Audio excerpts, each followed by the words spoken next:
슬플 때 위로받고 기쁠 때 감사드리는 인생 찬양입니다. 네, 벌써 4월이 됐습니다. 이제 벚꽃이 피는 봄이 빠르게 지나가고 이제 푸른 여름이 본격적으로 시작되는 것 같습니다. 배 목사님은 네. 여름이라는 계절을 생각하면 맨 먼저 떠오르는 것이 무엇입니까? 저는 여름 하면 제일 먼저 떠오르는 게 단기 선교가 떠올랐던 것 같아요. 맞아요. 목사 아들로서 어렸을 때부터 항상 여름만 되면 전 교인들이 네. 국내로 국외로 하나님의 복음의 말씀을 가지고 막 분주하게 움직였던 것, 그리고 제 안에 그 단기 선교를 통해서 뜨거웠던 그 감정들, 하나님을 사랑했던 마음들, 네, 네. 많은 추억들이 여름마다 이렇게 많이 생각나곤 해요. 그런데 이 메릴랜드에 와서 여름 하면서 생각나는 게 또 하나 생겼습니다. 네.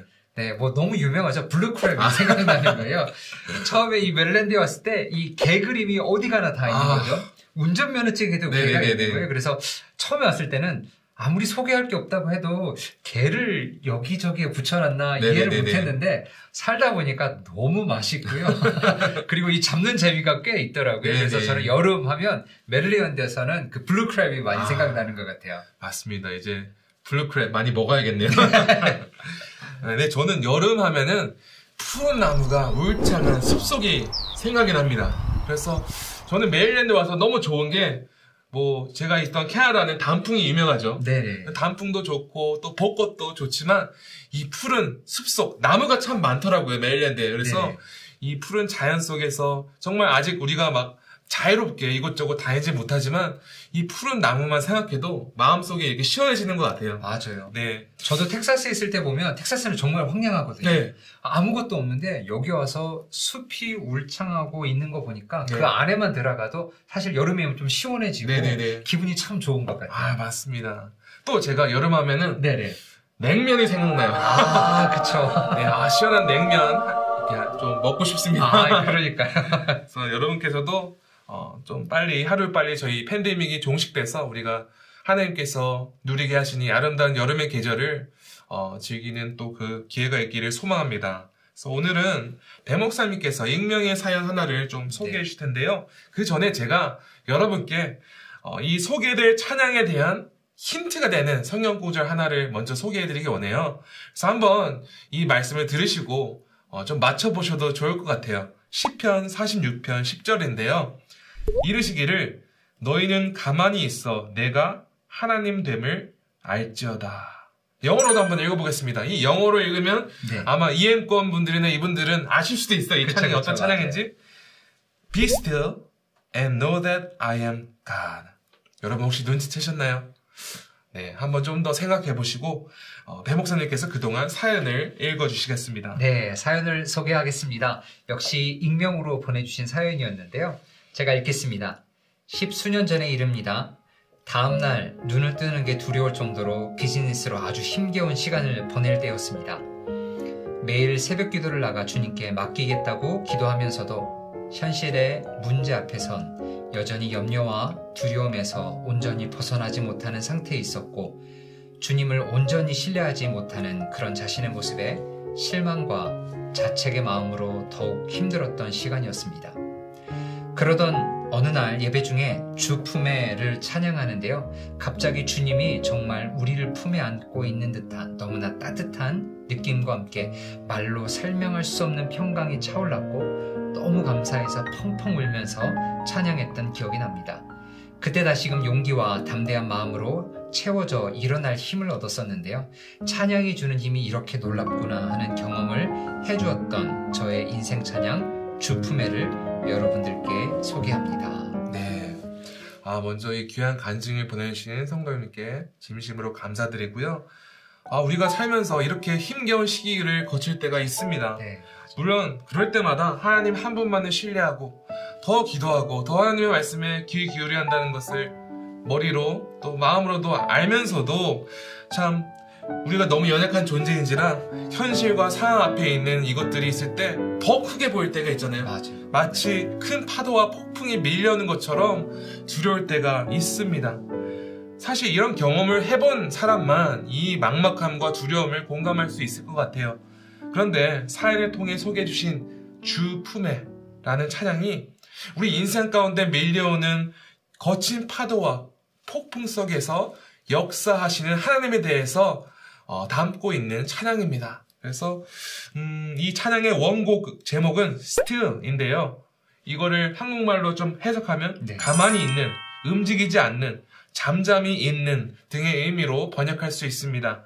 이 찬양의 가사 내용에 대해서 더 나누기 전에 목사님께서 먼저 이 찬양의 간략한 배경에 대해서 설명해 주시면 감사하겠습니다. 네, 아까 곽 목사님께서 이야기하셨던 것처럼 영어 원래 제목은 Still이라는 찬양인데요. 이 찬양은 루벤 모건이라는 목사님이 작사, 작곡을 하신 곡입니다. 그리고 루벤 모건 목사님은요, 오스트레일리아에 있는 힐송 교회에 소속된 찬양 인도자세요. 우리 젊은이들은 힐송 하면 너무나 다 잘 알고 저희 세대도 많이는 아는데 힐송에 대해서 잘 모르시는 분들도 있을 거라고 생각이 들어져요. 그래서 그 찬양에 대해서, 그 교회에 대해서 간략하게 설명을 드리면, 오늘 우리에게도 많이 알려진 찬양들이 있어요. 네. 그 찬양들을 보면 대표적으로 주품에, 주 말씀 향하여, 모든 능력과 모든 권세, 내 구주 예수님 등 여러 찬양이 있는데요. 이외에도 우리가 한 번쯤 듣고 불러본 찬양들이 많이 있습니다.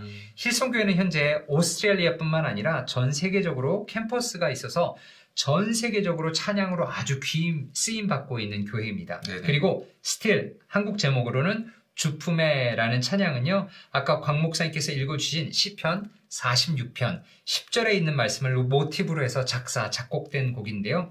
이 말씀에서 Be Still이라는 이 영어 가사가 한국 성경에는 너희는 가만히 있어 라고 번역되었습니다. 그런데 이 원제 히브리어를 보니까 이 가만히 있어 라는 뜻이요, Sabbath로 사용되었더라고요. 여러분들도 잘 아시는 뜻인데요. 흔히 구약 성경에서 지금도 유대인들이 지키고 있는 안식일이라는 의미가 바로 이 동일한 의미로 쓰였는데요. Sabbath는 의미 중에는 멈추다, 중지하다, 잠깐 쉬다 라는 의미가 있는데, 이 단어의 의미가 이 찬양의 가사와 어떻게 연결되는지 주품의 가사를 통해서 저희가 한번 알아봤으면 좋겠어요.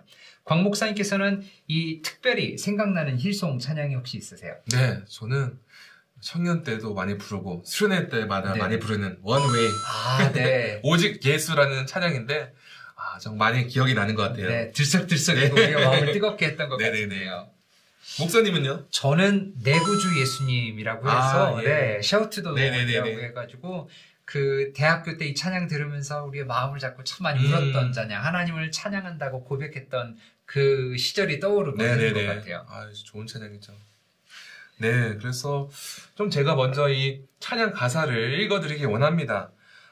제가 이 시간에는 1절과 2절은 한글로, 또 후렴도 한글로 다 읽고요. 후렴 가사만 또 한번 영어 원곡 가사도 소개해드리기 원합니다. 그래서 제가 영어 가사 읽을 때 목사님께서 번역된 한국어 부분도 읽어주시면 감사하겠습니다. 네, 알겠습니다. 제가 한번 가사를 읽어보겠습니다. 주 품에 품으소서, 능력의 팔로 덮으소서. 주님 안에 나 거하리, 주 능력 잠잠히 나 믿네. 거친 파도 날 향해 와도 주와 함께 날아오르리. 폭풍 가운데 나의 영혼 잠잠하게 주 보리라. 그리고 영어 후렴 부분을 읽겠습니다. When the oceans rise and thunders roll, 큰 바다가 일어나고 천둥이 으르렁댈 때 I will soar with you above the storm. 나는 당신과 함께 폭풍 위로 날아올 것입니다. Father, you are king over the flood. 아버지, 당신은 폭풍 위의 왕이십니다.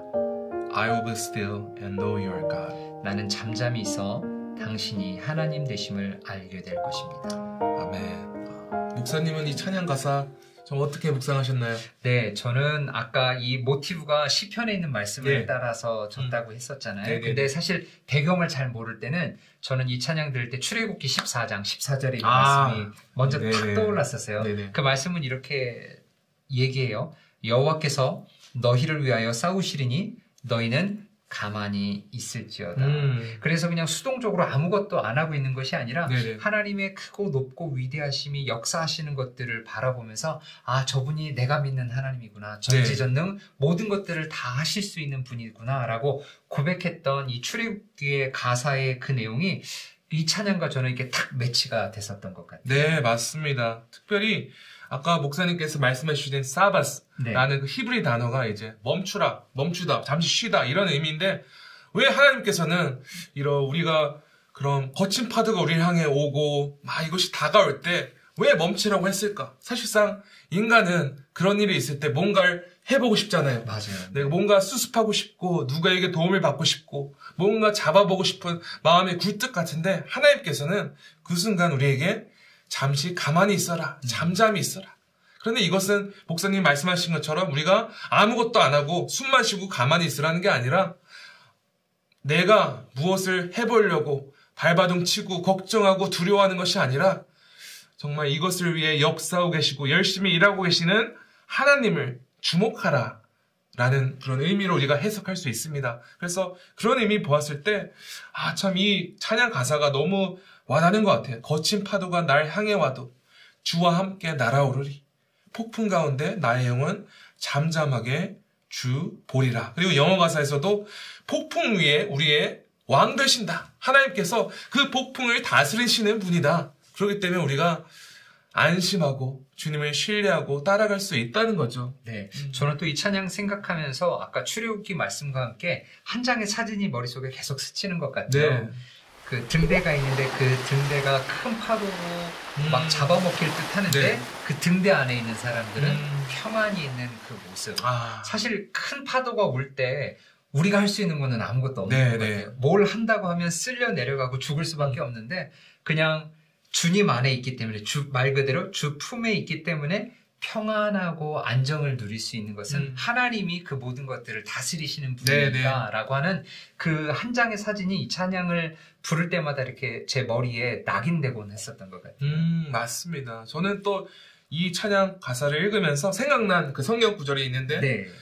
그 신약 성경에서 예수님과 제자들이 배를 타고 네. 폭풍 가운데 지나갈 때 있잖아요. 맞아요. 그럴 네네. 때 예수님은 이제 주무시고 계셨고 제자들은 그 폭풍과 파도 속에서 정말 너 얼마나 무섭겠어요. 맞아요, 그러면서 막 맞아요. 예수님 깨우면서 예수님 빨리 일어나십시오 했을 때 한순간에 그런 바다도 예수님께 순종하노라 이런 말씀이 있잖아요.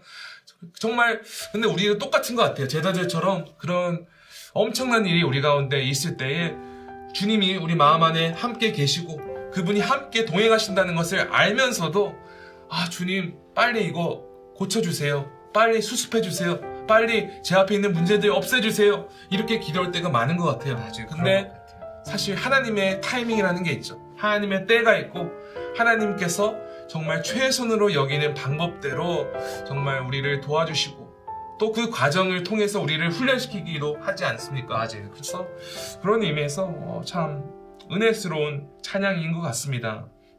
그래서 오늘도 이 영상 맨 마지막에 이 주품의 찬양의 가사와 함께 또 피아노 반주가 나갈 텐데 여러분께서 이 찬양과 가사를 묵상하시면서 우리 삶 속에 찾아올 수 있는 여러 폭풍 가운데도 늘 우리의 왕 되시며 우리를 품으시는 하나님 안에서 그분의 은혜의 손길로 우리를 끝까지 붙잡아 주심을 늘 기억하시기 바랍니다.